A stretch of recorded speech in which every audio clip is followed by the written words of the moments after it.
Bismillahirrahmanirrahim. Assalamualaikum warahmatullahi wabarakatuh. Alhamdulillahirabbil alamin. Assalatu wassalamu ala asrofil anbiya'i wal mursalin wa ala alihi wa sahbihi ajmain. Rabbi sori sodari wa yassiri amri walul uhdatan min lisani yafqahu qawli. Amma ba'du. Yang pertama, marilah kita panjatkan puji dan syukur kita kepada Allah Subhanahu wa taala yang mana kita telah diberi rahmat dan hidayahnya sehingga kita diberi kesehatan jasmani maupun rohani. Salawat dan salam tak lupa kita sanjung agungkan kepada Nabi besar kita, Nabi Allah Muhammad sallallahu alaihi wasallam. Semua kita diakui sebagai umatnya dan mendapatkan syafaatnya di yaumil akhir nanti. Amin amin ya rabbal alamin. Kemudian saya mengucapkan terima kasih kepada Bapak Dr. Ahmad Faris selaku Ketua Rektor Universitas Malahayati dan Ayahanda Rey selaku Ketua Asrama Green Dormitory dan Bapak Ustadz Sutikno serta Bapak Ustadz Musli selaku Ketua PPAI yang telah membimbing kami menjadi pribadi yang lebih baik lagi. Baik, dalam kesempatan kali ini izinkan saya menyampaikan sebuah dakwah singkat yang berjudul tentang kematian. Kematian merupakan jembatan pemisah antara kehidupan duniawi dengan kehidupan ukhrawi. Setiap makhluk hidup yang bernyawa pasti akan mengalami yang namanya kematian. Baik itu orang yang kaya ataupun orang yang miskin, baik itu orang yang sakit ataupun orang yang sehat, bahkan jin, hewan, tumbuhan pasti akan mengalami yang namanya kematian. Dalam Al-Quran, Allah Subhanahu wa taala telah menegaskan pada surah Ali Imran ayat ke-185 posisi pertengahan sebelah kiri, A'udzubillahi minasyaitonirrajim. Bismillahirrahmanirrahim. Kullu nafsin za'iqatul maut. Yang artinya setiap makhluk hidup yang bernyawa pasti akan mengalami yang namanya kematian. Ayat kullu nafsin za'iqatul maut ini Allah sebutkan sebanyak 3 kali. Apa hikmah dan pelajaran yang terkandung dalam ayat ini adalah bahwasannya setiap makhluk hidup yang bernyawa yang memiliki roh pasti akan mengalami yang namanya kematian, dan hanya pada Allah Subhanahu wa taala tempat kalian kembali.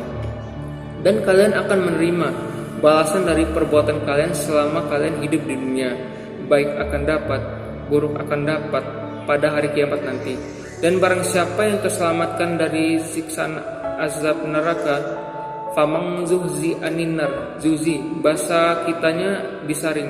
Jadi barang siapa orang yang disaring terlebih dahulu lalu terbebas dari api neraka kemudian dimasukkan ke dalam surga, sungguh ia termasuk orang yang paling beruntung. Dan ketahuilah, hanya tempat kembali hanya pada tempat Allah Subhanahu wa taala.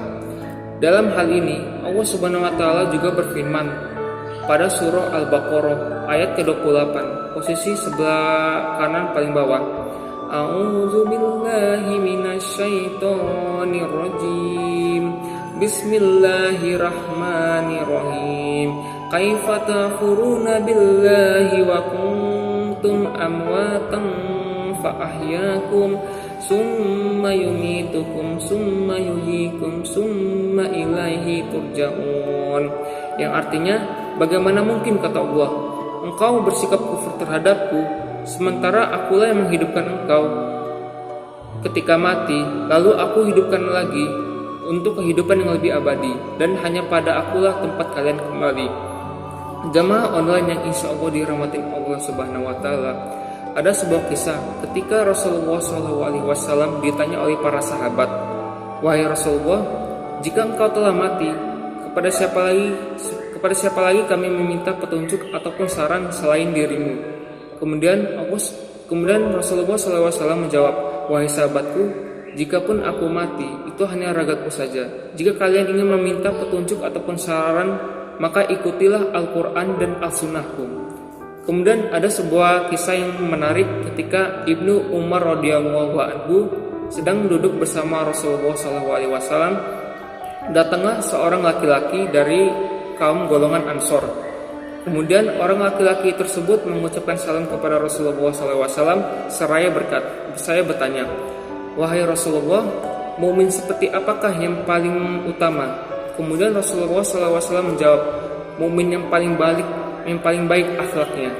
Kemudian kaum Ansor itu bertanya satu hal lagi, wahai Rasulullah, Jika wahai Rasulullah, mukmin seperti apakah yang paling cerdas?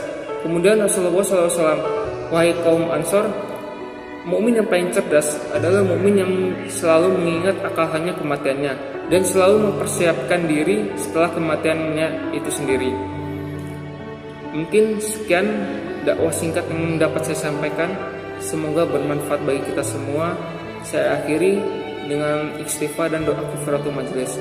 Astaghfirullah, astaghfirullah, astaghfirullahaladzim. Allahumma wa bika asyhadu an la ilaha illa anta astaghfiruka wa atubu ilaik. Assalamualaikum warahmatullahi wabarakatuh.